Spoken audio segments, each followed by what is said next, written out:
Without us noticing, modern life has been taken over. As we search for love, shop online, travel the world, even as we save lives, there are step-by-step instructions working quietly behind the scenes. More and more, they're ruling our lives. They're called algorithms. Algorithms are everywhere. These bite-sized chunks of maths have become central to our daily lives. But because they're invisible, we tend to take them for granted, even misunderstand them. What is the most efficient way to sort 1,000,000 32-bit integers? They're the secret to our digital world, and so much more. In this programme, I'm going to show you some of my favourite algorithms to reveal where they came from. Algorithms are ancient. How they work. The challenge is to find the shortest route. These are the rough instructions that you would use For returning to your starting point. What they might be able to do in the future. The algorithm's kind of writing itself, or...? Absolutely. And how we can't live without them. Even when we're baking a cake, we're following an algorithm.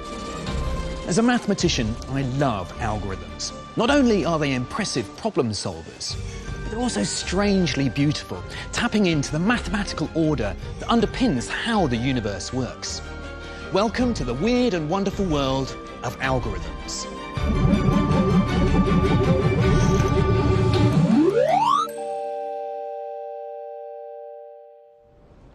Most of us carry one of these around. Now, you might have noticed that when you take a photo with your phone, then it draws a box around any face, like this. This is the result of a special face detection algorithm, and it helps to keep the face in the photo in focus.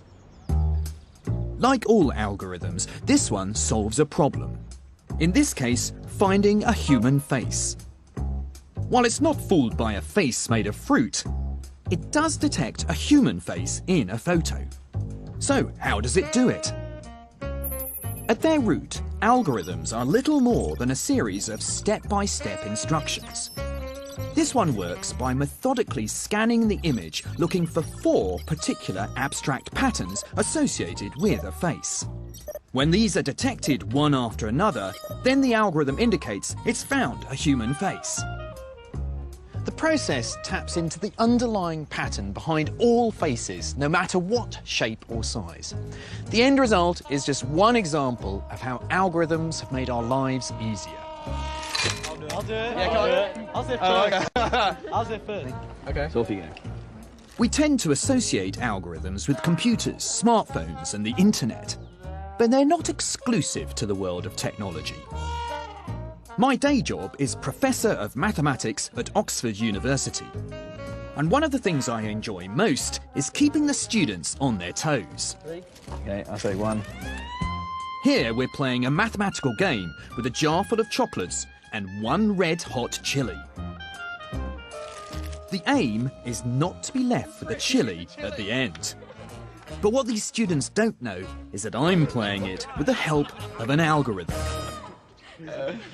Okay, you ready? Yeah. Okay, I'm going to go first. So remember, you can take 1, 2 or 3 chocolates at a time.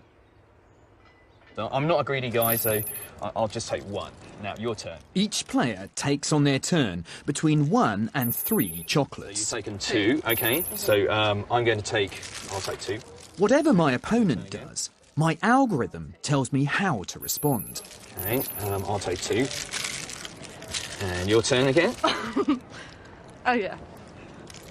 So I take 3, and I'll take 1. And just a chili left. Me? Yeah, so you have to eat the chili. So there you go. Let me reveal how the algorithm I was using helped me win. The only way to learn. So the key is to think about grouping things in 4s.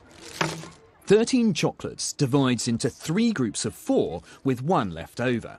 So by taking 1 chocolate in the first round, and then 4 minus whatever the other player takes in the subsequent rounds, this algorithm ensures that the other player is always left with the chili. The essence of a really good algorithm, it's magic if you like, is mathematics. The best algorithms are those that tap into the underlying mathematical structure hiding beneath a problem.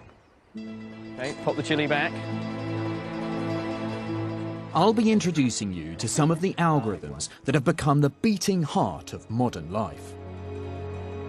But first, I want to show you that for all their modern applications, algorithms are extremely old.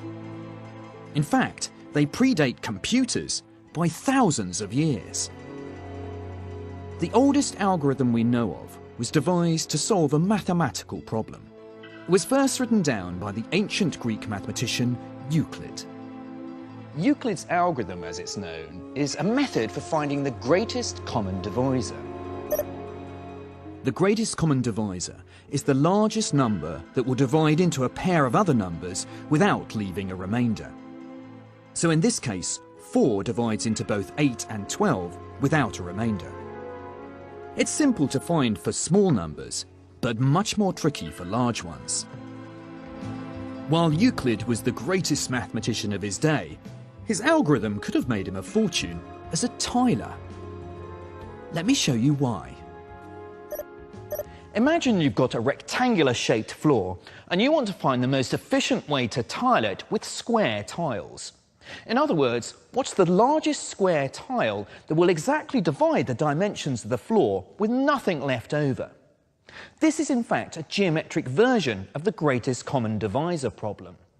The dimensions of the floor are the 2 numbers, and the size of the tiles, which we're going to try and work out, is their greatest common divisor. We're going to follow Euclid's algorithm step by step to show how it is able to find the perfect size square tile for this floor.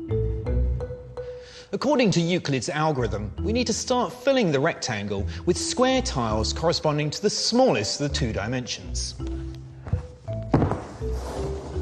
This is the first stage of the job. Euclid's algorithm then tells us to do exactly the same thing again with this rectangle. At each stage, the algorithm tells us to select square tiles corresponding to the shortest side of the rectangle.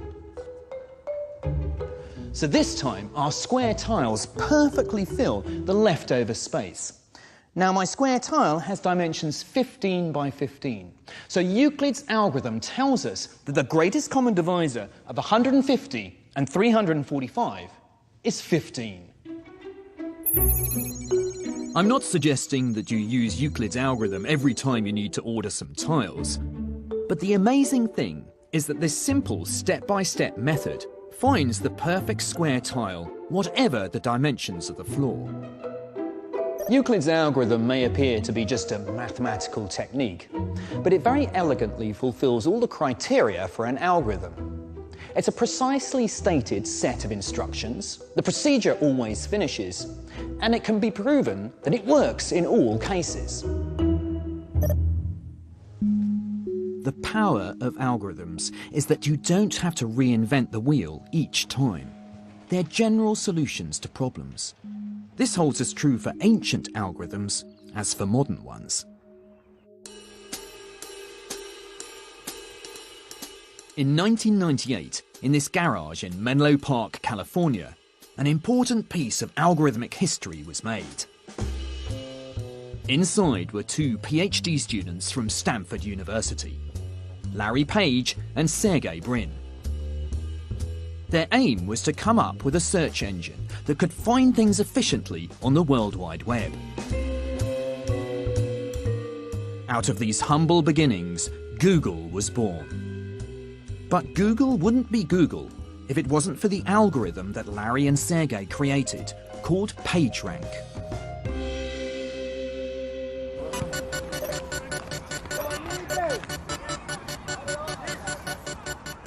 PageRank was the algorithm at the heart of the first incarnation of the Google search engine. Now, technically, it's not a search algorithm, but a ranking algorithm. So when you type a query into a search engine, then there are literally millions of pages which will match that query. What PageRank does is to rank all of those pages such that the one at the top is the one that you're most likely to be interested in. Larry and Sergey, came up with the idea to do PageRank, to use it as a ranking signal to improve the quality of web search. I remember myself at the time, you used a web search engine like AltaVista. You would have to click the next page link a lot of times to find what you were looking for. PageRank was one of the reasons why Google was so much better than the existing search engines at the time. The inner workings of PageRank are hidden from view on the World Wide Web. So to reveal how it does its job, we're going to use the PageRank algorithm to rank the players of a football team. PageRank looks at two things. It looks at the incoming links to a web page, that is, the other pages that link to the page, and it looks at how important those pages are.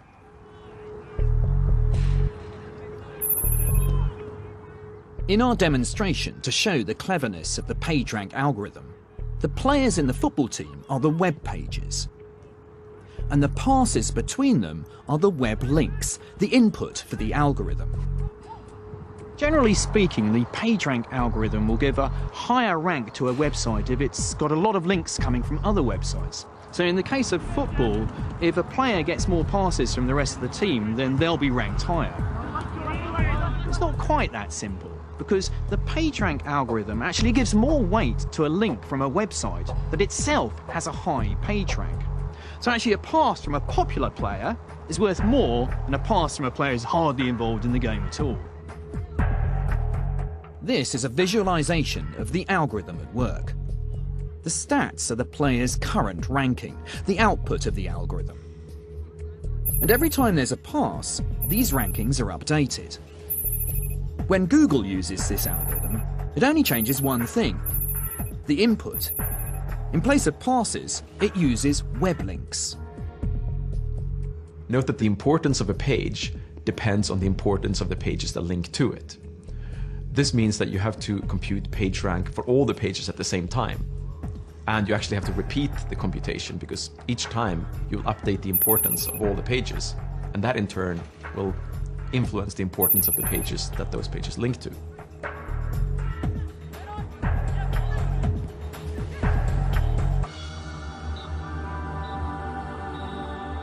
At the end of the match, the job of the algorithm is done.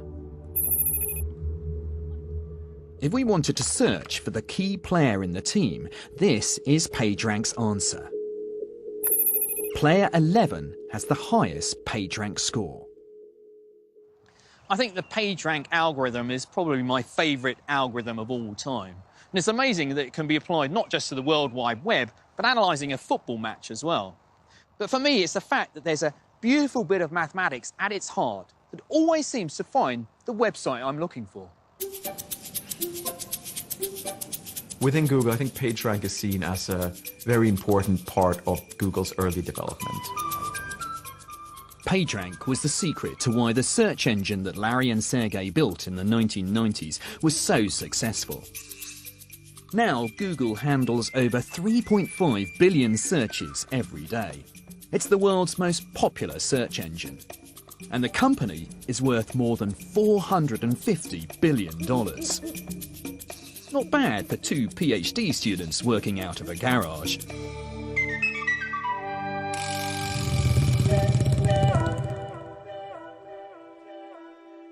Algorithms are simple step-by-step recipes. Inventing them requires incredible creativity and genius. But using them is just a matter of following instructions. And this is why algorithms are perfect for computers. Computers are just machines. They just do repetitive tasks at phenomenal speeds, unbelievable speeds. So they're absolutely perfect for performing these repetitive tasks that are unambiguously defined and can be done in a finite amount of time.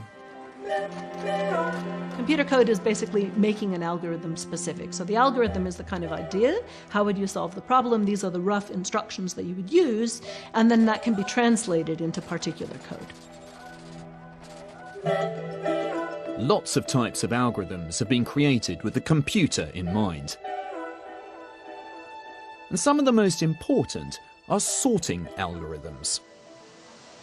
Now, the job of a sorting algorithm is to put things in order. and they have lots of uses.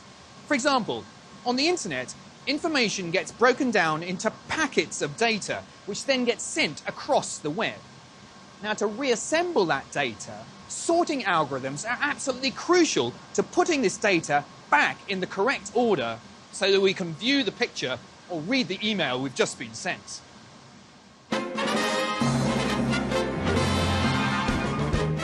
This is the System Development Corporation in California.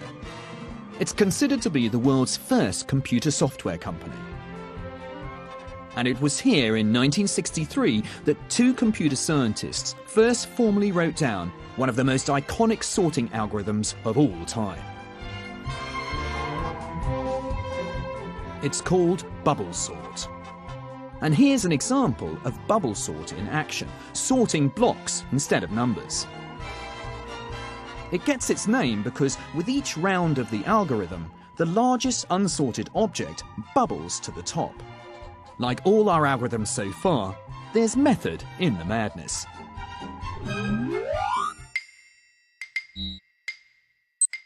To see how this algorithm works, we're going to use it to sort 8 objects.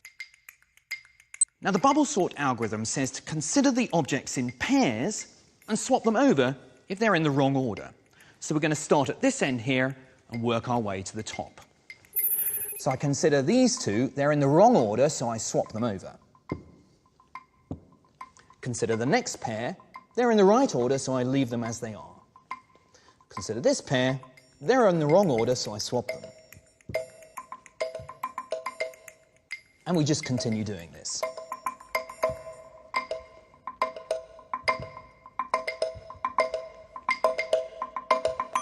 Now the bubble sort algorithm says to go back to the beginning and repeat the process over and over again until the objects are in order.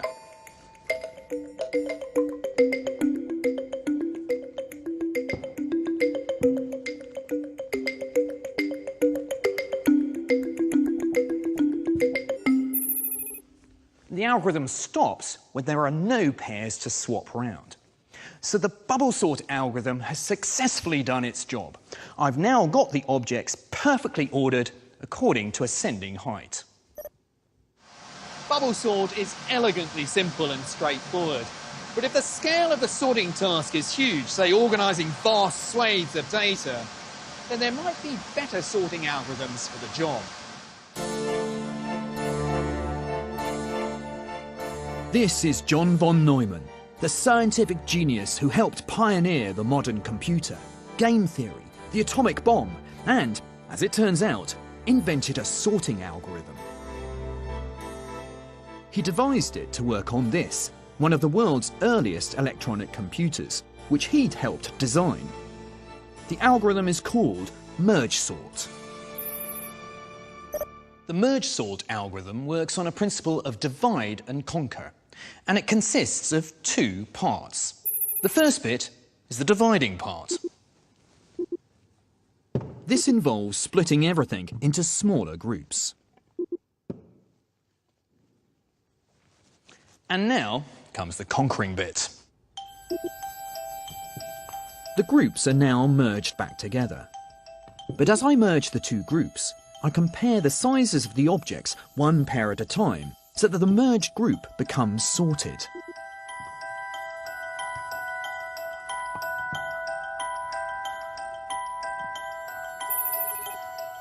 Now, the merge sort algorithm might look rather similar to the bubble sort, but where it comes into its own is that with a larger number of objects, it's much, much faster. So let's see how merge sort compares in speed to bubble sort. It's time for a battle of the algorithms. Here we've got bubble sort on the bottom and merge sort on the top, and we've got them sorting 1,000 objects. Now, although they'll both produce the same end result, you can already see merge sort is getting there much faster. And this difference in performance gets more pronounced the more objects they're asked to sort.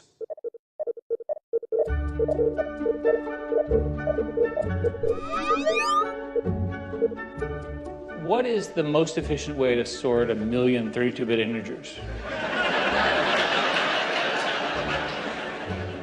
Well, maybe I'm sorry. Maybe no. I think that's not a. I think the bubble sort would be the wrong way to go. Come on, who told him this?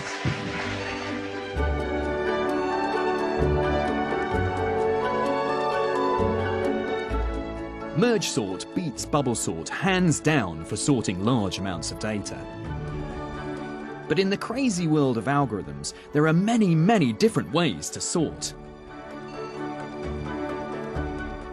At the last count, there were over 20 different types of sorting algorithms, all weirdly achieving the same result, but by different means.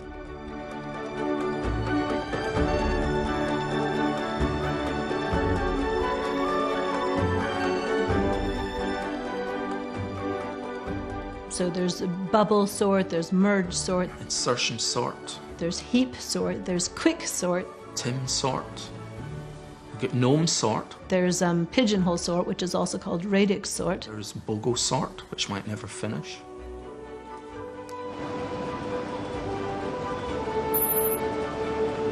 There's no such thing as the best sorting algorithm. Each has its own pros and cons. And which one gets used often depends on the specifics of the problem. I think the beauty of studying algorithms is to try to aspire for solutions that are as elegant and efficient as possible. Well, I actually think bubble sort's very pretty. I like it. Merge sort's beautiful. We really couldn't live without them. Sorting algorithms bring order to the world.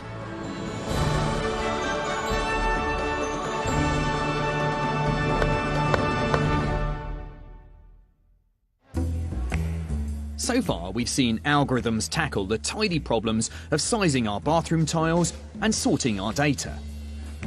But how well do they cope with the messy world of love? Online dating is really popular these days.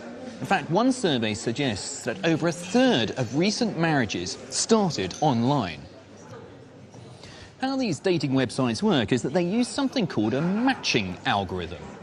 They search through the profiles, trying to match people up according to their likes and dislikes, personality traits, and so on.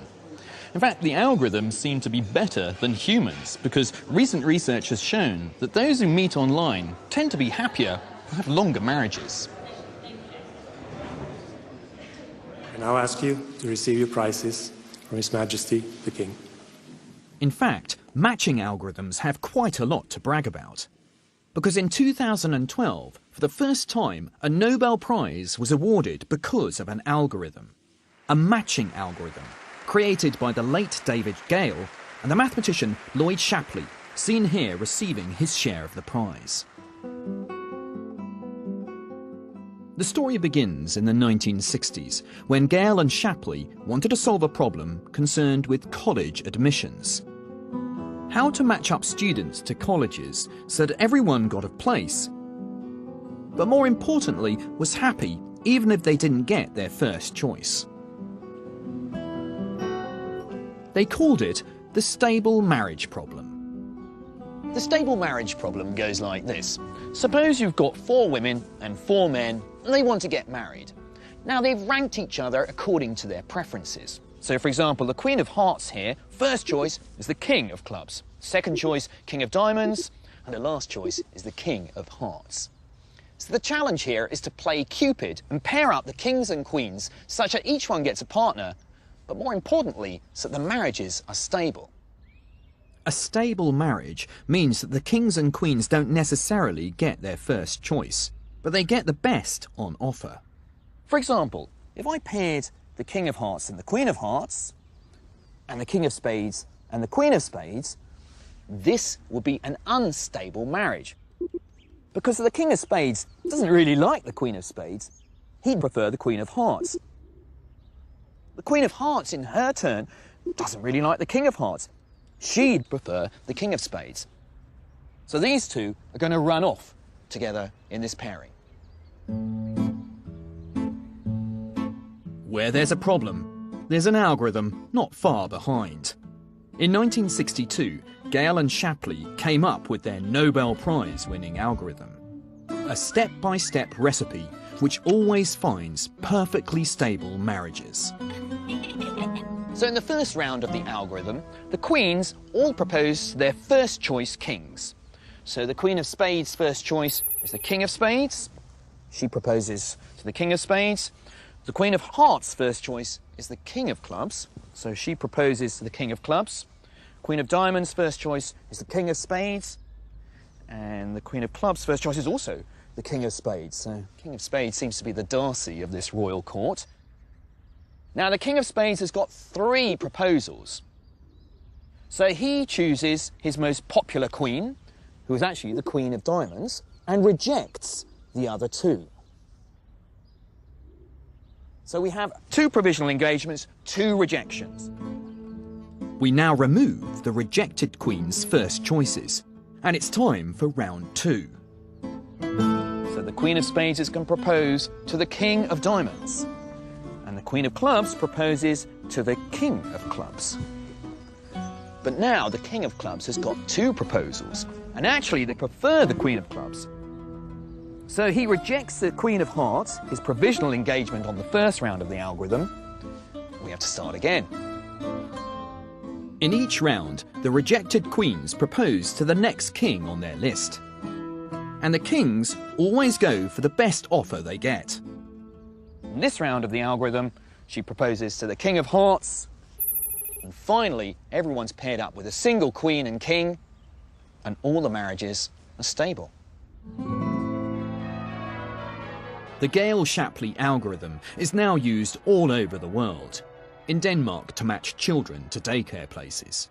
In Hungary to match students to schools. In New York to allocate rabbis to synagogues. And in China, Germany and Spain to match students to universities. Whilst in the UK, it's led to the development of a matching algorithm that for some people has saved their lives. At the age of 20, Soraya in South London was diagnosed with a chronic kidney disease and told she needed a transplant. I was on dialysis for 18 months and very unwell. I couldn't go to work, had no social life. It was literally hospital 3 times a week for my treatment and home. A close friend was willing to donate, but their tissue types were not compatible. In St Albans, Tamir was seriously ill and his wife Lindsay wanted to donate, but they had the same problem. We went through all the blood tests and all the workup, and it turned out that we were incompatible blood groups. Often, kidney patients who are fortunate enough to have a would-be donor find that there's a mismatch between their donor's blood group or tissue type. But since 2007, the NHS has been using a special matching algorithm to find potential matches for willing donors to kidney patients all over the UK. When we first looked at this problem, we really underestimated the complexity. And originally we just started with swaps between 2 pairs, so it was very simple. But it soon became obvious that we needed something much more complex.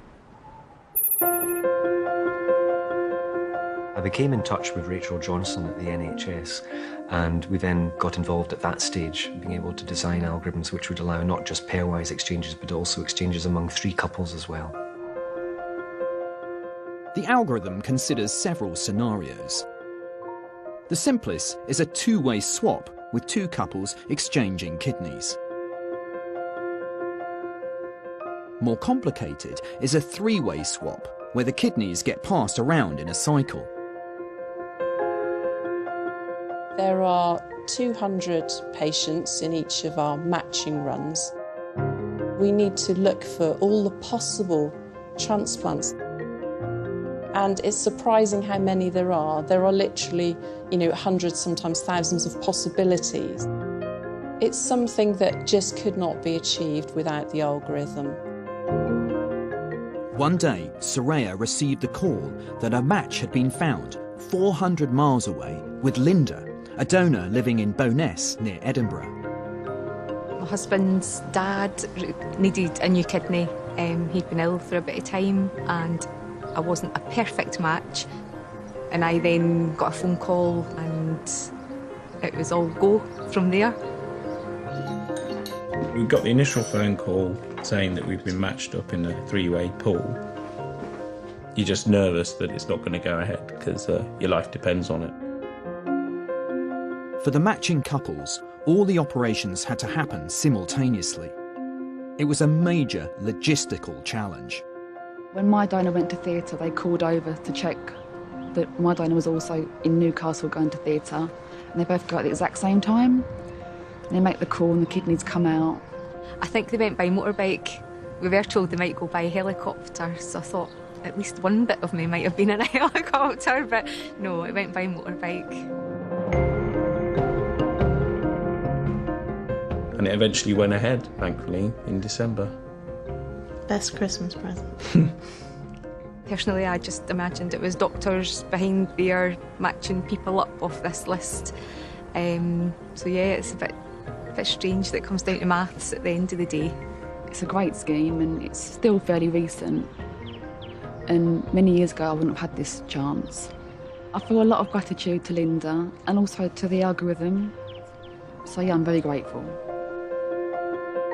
So far, more than 400 patients have benefited from the NHS scheme and its special matching algorithm. It's only when we actually see media articles and we actually start to think, oh, hold on, that person might have actually had that match through the October matching runs, pairwise exchange and so on, that you actually start to see the stories that are behind the anonymous data. It's quite funny because David's always really concerned that the algorithm will take a long time to run, and you know, it's been up to 30 minutes and he gets concerned, but actually 30 minutes, to us, it's incredible that it can do all of that in 30 minutes.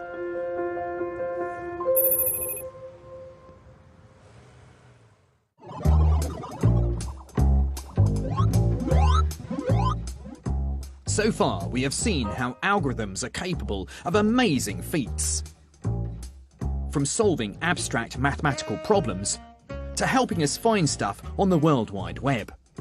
And the key thing for all of these algorithms is their speed.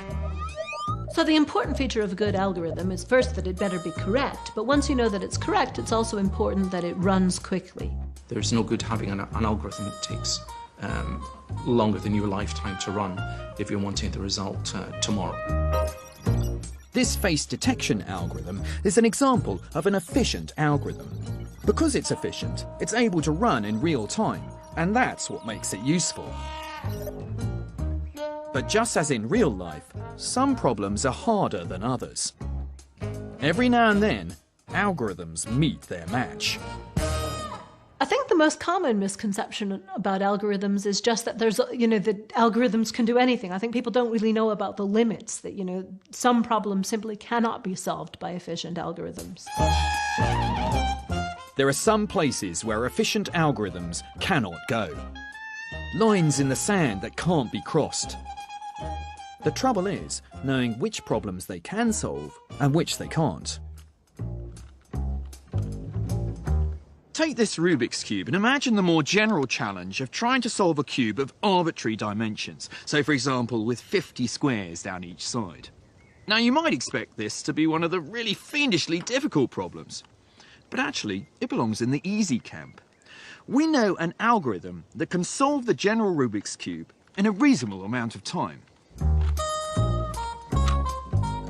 Although it looks hard, this problem can be cracked by efficient algorithms. However, here's one that definitely can't. Imagine you've got a drafts board of arbitrary size and an arrangement of pieces on the board. The challenge is to work out whether white can force a win from this position. Now, drafts is a pretty easy game, but it's been mathematically proven that there's no algorithm that can solve this problem efficiently. It's an inherently difficult problem. The only way to solve this puzzle is through sheer hard slog, working out all the millions of possibilities. So this problem lies firmly beyond the reach of efficient algorithms. It can't be solved quickly. But for some problems, how hard they are is not clear-cut. This is a large Sudoku. It's got 625 squares.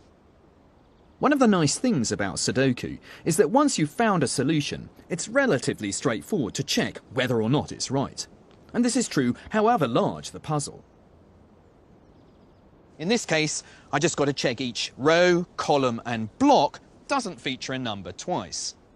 Sudoku belongs to a very special category of problems that all share this characteristic, that once you've come up with a solution, it's always easy to check it.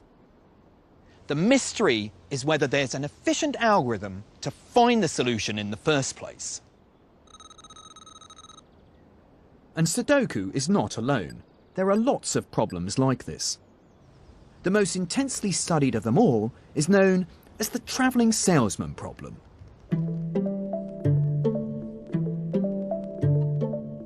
A travelling salesman travels door to door, city to city, selling anything from brushes and hoovers to double glazing. It sounds like a straightforward job. But all travelling salesmen face the same question. What's the shortest route to take? So important is this problem that the Clay Mathematics Institute has offered $1 million for whoever can find an efficient algorithm or prove that none exists. The travelling salesman problem goes like this. Imagine you're a salesman and you've got to visit a list of cities represented by the red dots. The challenge is to find the shortest route, so you visit each city once before returning to your starting point. Now you might imagine the best thing is to just consider all the routes, like this.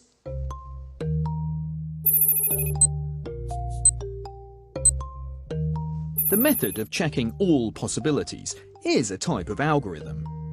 And for 3 cities, it works fine because there are only 3 possible routes to check. But what if we add 2 more cities to the list? With 5 cities, there are 60 different possible routes. And if we add another city, then there are 360 possible routes. And for 10 cities, there are over 1.8 million possible routes. If our algorithm chugged through them, checking all of these at a rate of 10 per second, it would take 2 days before it found the shortest. So you can see a method of trying all the different possibilities, a kind of brute force algorithm if you like, it's just simply impractical. So if somebody found a fast algorithm for the travelling salesman problem, that would be hugely significant. If one of my students came up with an efficient algorithm for the travelling salesman problem, I would get him to explain it to me. I would kill him, and then I'd go and claim the Clay Prize, $1 million. But I think my students are safe. The problem crops up in lots of areas, from soldering circuit boards to planning the routes for supermarket deliveries. But has the travelling salesman problem secretly already been solved? A team of scientists working at Rothamsted Research in Harpenden have turned to nature to see if it has found the answer.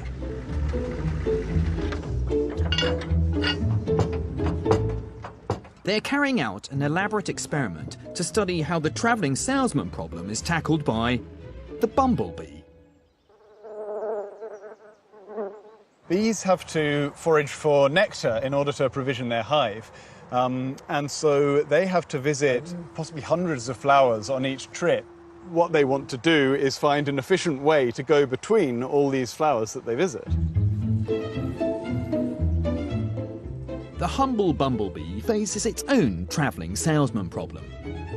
The flowers are just like the cities, and the bee is the travelling salesman. One bee will go out foraging many times every day, so over the course of a day it really helps to take the most efficient possible route. So what we're doing is trying to figure out exactly what rules they're using to narrow down the possibilities. Joe has laid out 5 feeders which play the role of flowers. Each feeder has just enough nectar to ensure the bee has to visit all 5 to give it a full honey stomach.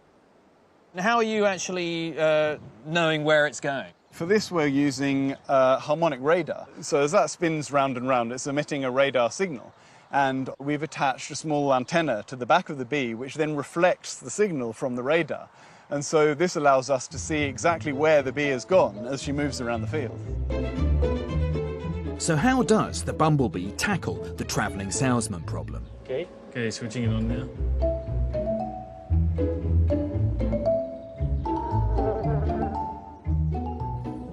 With 5 feeders, there are a total of 60 possible routes. The shortest is around the outer edge. This heat map shows the path taken by a single bee. At first, it's simply discovering the positions of the feeders. Then, the bee appears to methodically change different parts of the route to see if it can make it shorter. Within 20 trips, it's honed in on an efficient route.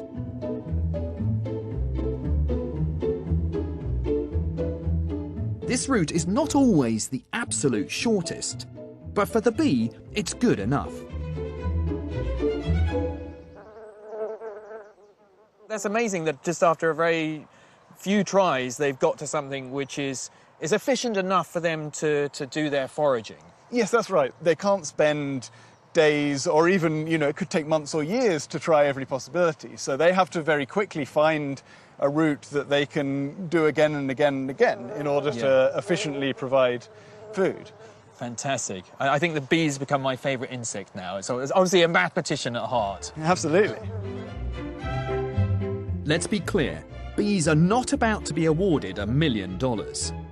They've not miraculously solved the travelling salesman problem because they don't always find the shortest route. But their algorithm is a clever approach. In maths, it's known as heuristics. Algorithms that are efficient, that don't find the perfect solution, but get as close as they can.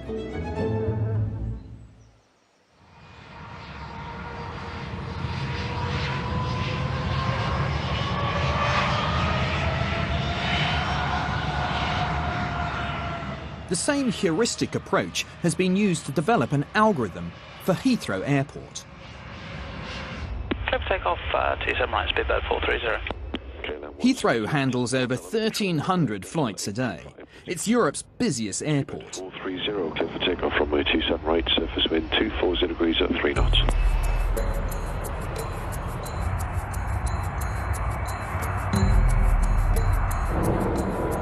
The challenge for air traffic control is to maximise the number of aircraft departing every hour and ensure that the airport operates both efficiently and safely. That's uniform behind the British Airways 747, line up 27 right behind.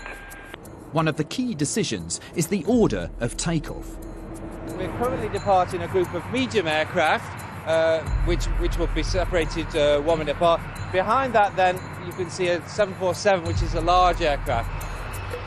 Medium aircraft need to be separated from the turbulence produced by larger aircraft, so the ordering of sizes is crucial. Guidance sequence for takeoff involves really blocking together groups of aircraft. So you want large aircraft to be grouped together, medium aircraft to be grouped together, and that allows the separation between those aircraft to be minimised. The other factor that needs to be considered when planning takeoff is where the planes are heading. You want one to be going to the north and one to be going to the south, and next going to the north, next going to the south. If all the aircraft were going in the same direction, the separation would be much greater and we wouldn't use the runways as efficiently. All controllers are sitting in the control towers thinking, I've got all these aircraft that are going north, all these aircraft that are going south, I've got these ones that are large ones, so I want to try and group all the large ones together so I don't have to go from a large one to a small one. And it's a very complex problem to solve in their heads. speedboat 906 November, contact landing control 120. In 2013, an algorithm joined the team. Its job is to predict the most likely order for takeoff and advise air traffic control when aircraft should push back from the gates. To do this involves nothing less than simulating the entire outward-bound operation of the airport,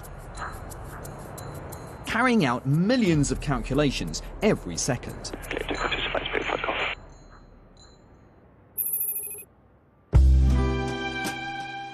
The algorithm works by trying to predict what order the aircraft are going to take off in.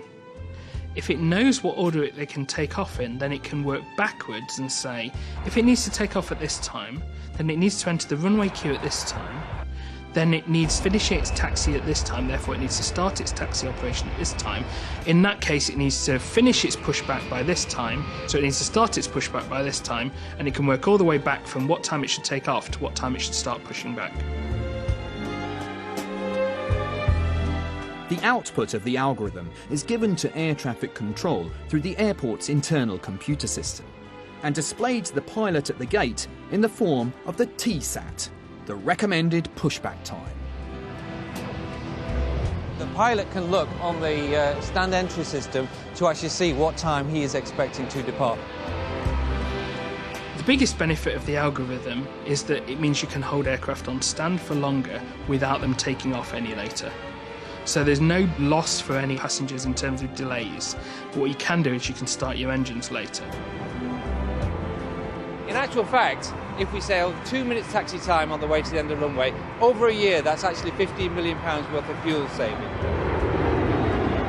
The Heathrow sequencing algorithm shows just what can be accomplished with the heuristic approach. Just like the bees, the algorithm is not finding the absolute perfect solution all the time, but nevertheless makes a tough job that bit easier. We're very proud of the algorithm because it actually, now we feel, models the real world and is of use.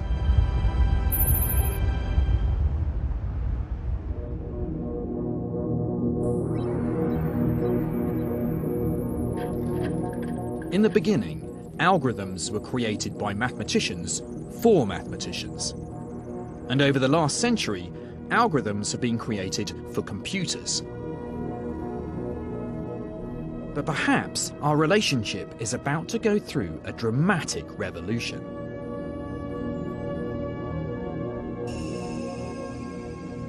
At Microsoft Research in Cambridge, scientists are using new techniques to develop algorithms, blurring the boundary between inventor and the algorithm itself.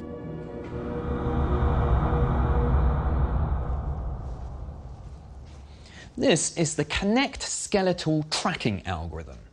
The amazing thing is that it's able to identify the different parts of my body. So you can see that it's coloured the top of my head in red and my right hand here in blue. You can see it's coloured my neck green. Now, this algorithm has never met me before, it doesn't know how I'm going to move in space, but just using the data coming from this special camera here, measuring the distance from the camera to my body, it's able to produce this map.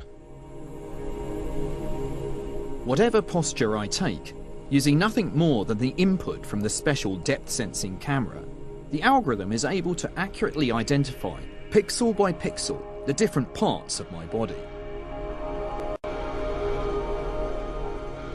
It was developed for the Microsoft Xbox console to track the movement of a player's body posture in real time.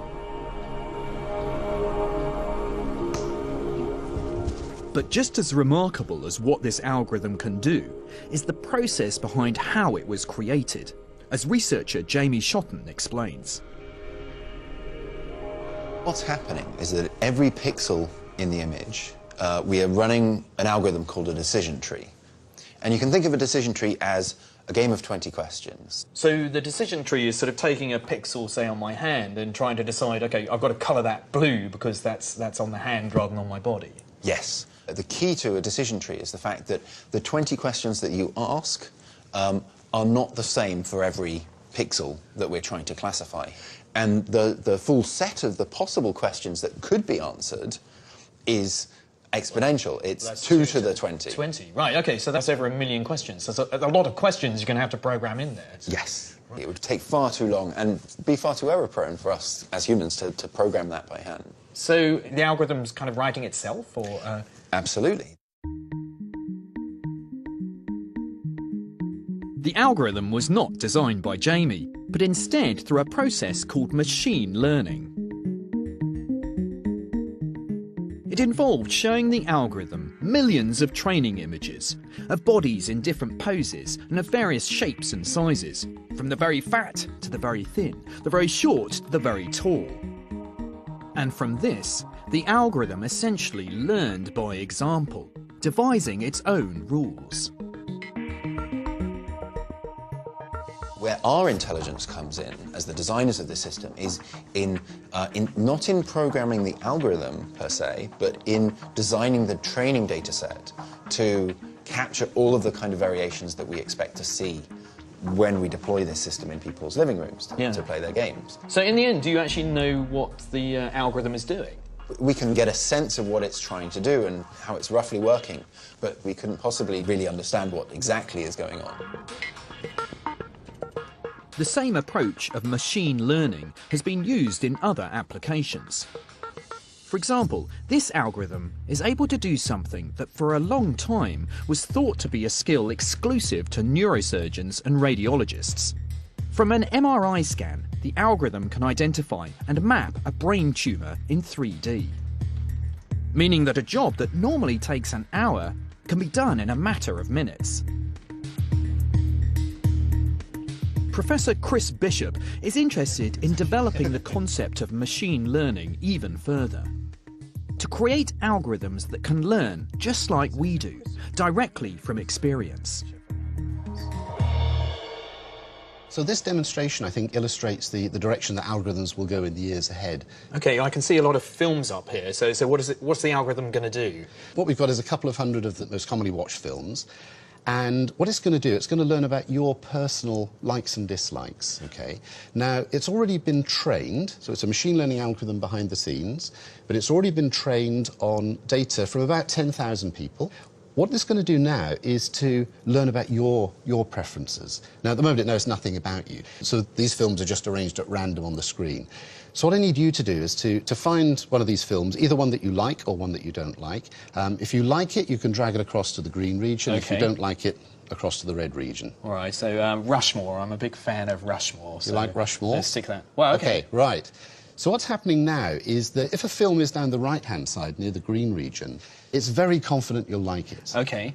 So down here, close to the red region, it's very confident you won't like it. And in the middle, it's 50-50. It doesn't really know. Uh-huh. So what, if I choose a movie in the middle here, I'm not a great Austin Powers fan, all right. So let's shoot that one. OK, so you see they're beginning to spread out sideways a little. It's going to be a little bit more confident. Yeah. So it's pretty good here, because, I'm a big fan of Dr. Strangelove. Okay. And, I'm a big fan of Woody Allen, but Spinal Tap, no, I think it thinks I'll like that. So that's interesting. So when it was confident you liked them and you said you liked them, not much happened, because it didn't learn much from that data. Yeah. When it was confident you'd like it, in the case of Spinal Tap, and you said, I don't like it, there was a big change. It's learning things from me. I'm actually changing the algorithm as I interact with it. Exactly. Whereas Connect was trained in the laboratory and then frozen, this algorithm continues to adapt and continues to evolve throughout its life. The more films that you rate as like and don't like, the more it knows about you personally, and the better able it is to make good recommendations. This algorithm is beginning to feel much more human in the way that it interacts with the world. Is that your aim, to find a way to produce algorithms a bit like the way that we Exactly. negotiate It's the a world? step down that very long road to producing machines that really are as capable as the human brain. We've got a long way to go, but this is a small step in that direction, because it's not fixed anymore. It's now continuing to learn just the same way that we continue to learn sort of in our daily lives.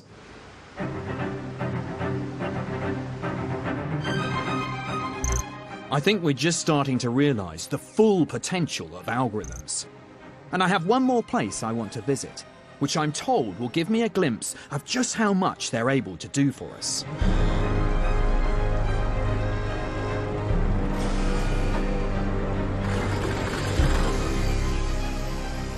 It's a world where almost everything is automated, where algorithms are in control. It's the largest automated grocery warehouse on Earth.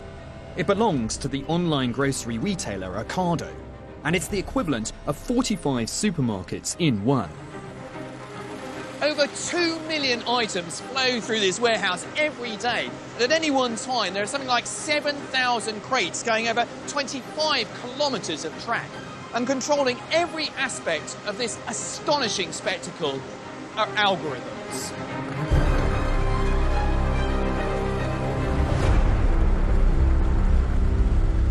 Each of those red crates is part of a customer order, and they may go on from here to find other items that they want across the warehouse until they're eventually finished, loaded onto a van, and then driven out by our routing systems on a route which is, in many ways, is solving problems like the travelling salesman problem. I mean, there are decisions being made all over the place. There's a red crate goes this way, then that way. Well, the complexity behind all of this is beyond what any human could control or solve, and that is where these algorithms, these problem-solving techniques come in to overcome those challenges.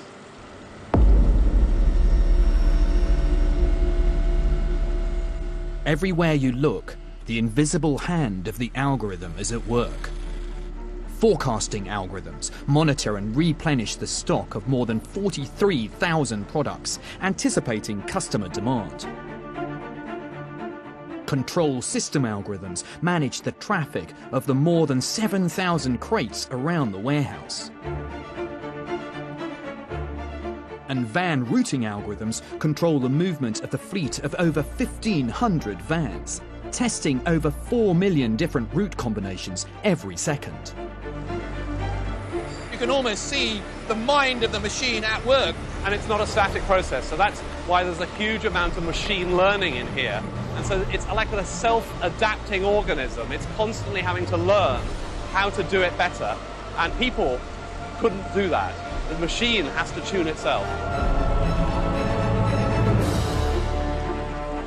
So who would you say was actually in control of the whole thing? Well, ultimately, it's the algorithms that are in control. No, I think I'm getting sort of algorithmic hot flushes by looking at this amazing thing. In some sense, this warehouse is like a little microcosm of the modern world. Algorithms are running everything from search engines on the internet, sat-nav, even keeping our credit cards secure. Our world wouldn't function without the power of these algorithms.